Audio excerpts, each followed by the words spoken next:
पाकिस्तान को मुंहतोड़ जवाब देने वाली कर्नल सोफिया पर विवादित टिप्पणी करने के मामले में कांग्रेस ने मध्य प्रदेश सरकार में मंत्री विजय शाह के इस्तीफे की मांग की थी, जिसके बाद बीजेपी आलाकमान सक्रिय हो गया। भाजपा के प्रदेश अध्यक्ष वी डी शर्मा ने उन्हें तत्काल तलब किया और जमकर फटकार लगाई। वी डी शर्मा ने साफ कर दिया कि मंत्री पद की गरिमा बनाए रखना जरूरी है। संगठन की छवि को नुकसान पहुंचाने वाले बयान कतई स्वीकार नहीं। पार्टी अनुशासन से समझौता बर्दाश्त नहीं किया जाएगा। वहीं उसके बाद अपने बयान को लेकर विजय शाह ने सफाई दी है। उन्होंने कहा है कि उनके बयान का गलत मतलब निकाला गया है। अपने बयान पर सफाई देते हुए विजय शाह ने कहा है कि हमारे प्रधानमंत्री ने हमारी बहनों के लिए सिंदूर उजाड़ने वालों को उन्हीं की भाषा में जवाब दिया है। उनके भाषण को अलग संदर्भ में न देखें। अलग संदर्भ में दिख रहे हैं तो वो कहना चाहते हैं उनकी बात उस संदर्भ में नहीं है। हमारी बहनों ने बहुत ताकत से सेना के साथ मिलकर बदला लिया है।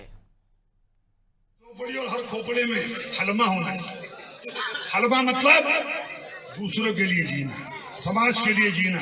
जैसे हमारे मोदी जी समाज के लिए जी रहे, समाज के लिए जान लगा रहे, और जिन्होंने हमारी बेटियों के सिंदूर उजाड़े थे वही कटे पिटे लोगों को हमने उन्हीं की बहन भेज करके उनकी ऐसी की तैसी करवाई। एक बार मोदी जी के लिए जोरदार ताली बजाएं।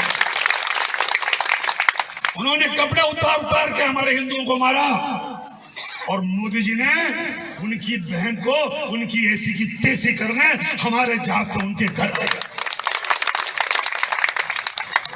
अब मोदी जी कपड़े तो उतार नहीं सकते थे, इसलिए उनके समाज की बहन को भेजा कि तुमने हमारी बहनों को अगर विधवा किया है तो तुम्हारे समाज की बहन आके तुम्हें नंगा करके छोड़ेगी।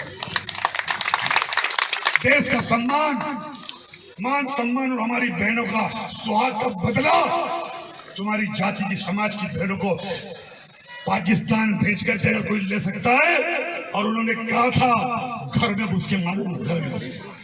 सोशल मीडिया ने हमारे बयान को, और वो बयान भी क्यों हुआ, कैसे हुआ, मैं आपको बतलाना चाहता हूँ।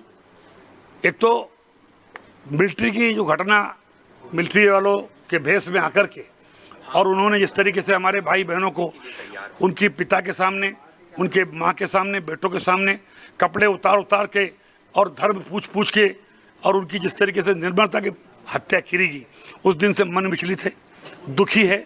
मेरे पूरे परिवार में कई लोग मिलिट्री में रहे, पूरा मिलिट्री का मेरा बैकग्राउंड है। कई लोग शहीद हुए हैं, कारगिल के समय भी शहीद हुए हैं। और ऐसे दुखी मन से अगर भाषण देते हुए कोई बात अगर निकल गई तो मैं उसके लिए 10 बार माफ़ी मांगने को तैयार हूँ।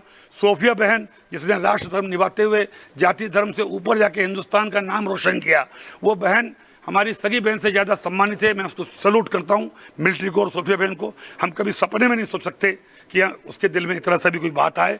फिर भी जो चल रहा है, मैंने कहा किसी समाज और धर्म को भी अगर मेरी बातों से चोट पहुँची हो तो मैं 10 बार माफ़ी मांगने को तैयार हूँ।